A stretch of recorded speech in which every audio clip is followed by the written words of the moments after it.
Prove root 5 is a irrational number. हमें पता होना चाहिए भाई इरेशनल नंबर क्या होता है। Irrational numbers are those numbers which are not rational, और हम कह सकते हैं कि पी बाई क्यू फॉर्म में नहीं लिखा जा सकता, जहाँ पर पी और क्यू क्या है, इंटीजर्स हैं। पी और क्यू क्या है, इंटीजर्स।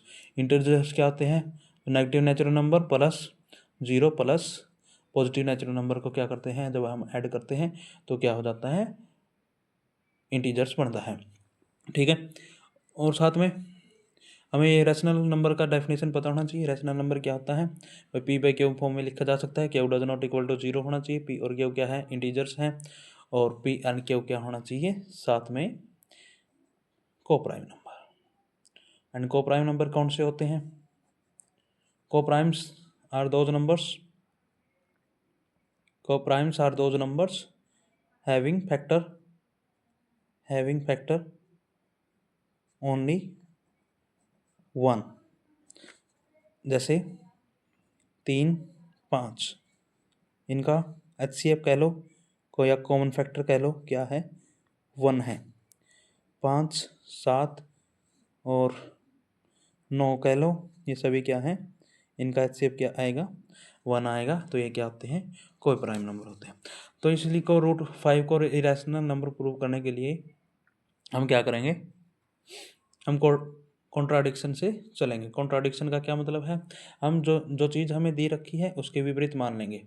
अगर वो प्रूव ना हुई जो हमने मानी है, तो वो प्रूव हो जाएगी जो हमें प्रूव करनी है। ठीक है, तो root 5 is a irrational number. इसको प्रूव करने के लिए हम क्या कर लेते हैं, इसको उल्टा मान लेते हैं कि रूट 5 को एक रैशनल नंबर मानते हैं। तो क्या करेंगे, लेट रूट 5 क्या है, रैशनल नंबर है।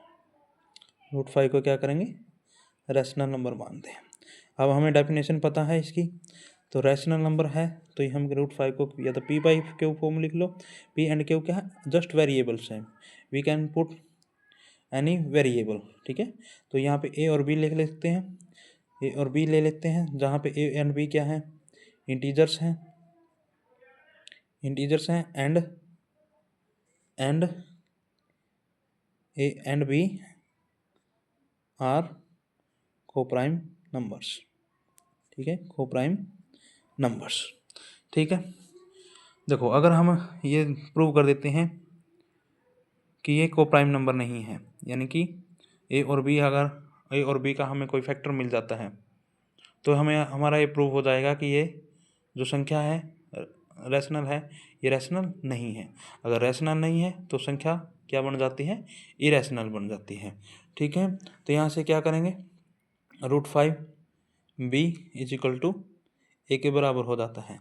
स्क्वेयर करते हैं दोनों साइड, स्क्वेयरिंग बोथ साइड, दोनों साइड स्क्वेयर करने पर रूट 5 का स्क्वेयर, रूट 5 का स्क्वेयर क्या हो जाता है, 5 हो जाएगा। पावर कितनी है, 1/2 है, और उसका स्क्वेयर करेंगे तो 2 से 2 कट जाता है, तो कितना बचेगा, 5 बचता है। बी का स्क्वेयर क्या हो जाएगा, बी स्क्वेयर, और ए का स्क्वेयर क्या हो जाएगा, ए स्क्वेयर। तो यहाँ से 5 बी स्क्वेयर किसके बराबर आ गया, ए स्क्वेयर के बराबर आ गया। अभी हमें यहाँ ये पता होना चाहिए कि जैसे ये 5 है, इस तरफ आएगा एक प्रकार से, ऐसे समझो, बी स्क्वेयर किसके बराबर आ गया, ए स्क्वेयर बटे में 5, या कह लो इसका क्या मतलब है, ए स्क्वेयर को अगर हम 5 से भाग देते हैं तो क्या आएगा, बी स्क्वेयर आएगा। ए स्क्वेयर को अगर हम 5 से भाग देते हैं तो बी स्क्वेयर आएगा। ठीक है, और एक थ्योरम है, यहाँ पे हमें पता चल गया कि ए स्क्वेयर क्या है, भाग देता है 5 को। ए स्क्वेयर क्या है, इज डिविजिबल बाय 5। अगर ए स्क्वेयर डिविजिबल है 5 से, जैसे अगर 25 डिविजिबल है 5 से, तो इसका जो भी अंडर रूट होगा 5 भी आल्सो क्या होगा, 5 से डिविजिबल होगा। ये थ्योरम होती है, ये क्या होती है, थ्योरम होती है, क्योंकि ये क्या होता है, यूनिक होते हैं। जो भी कोप्राइम नंबर्स होते हैं यूनिक होते हैं, तो जो भी ए आएगा सेम ही आएगा। सेम से डिवाइड करने का मतलब है ये 5 है तो इसमें एक 5 पक्का ही मिलेगा। तो इसलिए ए भी क्या होगा, इज डिविजिबल बाय 5।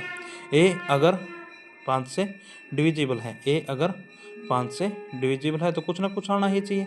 तो मान लेते हैं सी आ गया, ये साइड में रफली कर रहे हैं, मान लेते हैं क्या है सी आ गया। तो ए को क्या लिख सकते हैं हम यहाँ से, ए अगर डिविजिबल है तो यहाँ से क्या लिख सकते हैं, ए इज इक्वल टू 5c। ए अगर 5c है, देखो हमने क्या प्रूव कर दिया भाई, ए का एक फैक्टर क्या आ गया 5। अब बी का भी प्रूव करना रह गया, बी का प्रूव करना है तो बी इस इक्वेशन में क्या कर लेते हैं हम, ए की वैल्यू पुट कर लेते हैं, ये सारी सी में कन्वर्ट हो जाएगा, अकेला बी बच जाएगा। तो बी को क्या कर लेते हैं हम, यहाँ से एक फैक्टर लेके आएंगे 5 दोबारा। तो इसको ए इक्वल टू 5c को इक्वेशन फर्स्ट में रखने पर put value of A in equation first.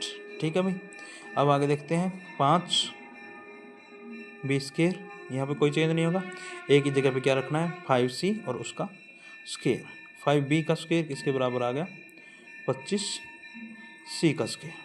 5 से काटने पर इधर ये गुणा में है, इधर ये भी गुणा में है, इधर जाके भाग में आएगा, तो 25/5 होगा 5c स्केयर।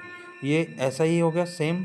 तो यहाँ पे हम कह सकते हैं बी स्केयर क्या है, इज डिविजिबल बाय 5। अगर बी स्केयर डिविजिबल है 5 से तो बी भी क्या होना चाहिए, डिविजिबल होना चाहिए 5 से। तो ए और बी क्या, एक फैक्टर आ गया 5, ए और बी का क्या आ गया, एक फैक्टर आ गया 5, यानी कि ये इस पर पूरा का पूरा कट नहीं लग रहा, फैक्टर यही होता है। तो a and b has common factor क्या है, कॉमन फैक्टर क्या है 5। ठीक है, and as so a and b क्या है, a and b are not coprime number, are not coprime number. ठीक है, hence √5 is not a rational number, not a rational number, as so √5 will be irrational number। ठीक है, क्योंकि यहाँ पे क्या आ गया, कॉन्ट्राडिक्शन आ गया जो हमने माना था, तो इसलिए यहाँ से स्टार्ट कर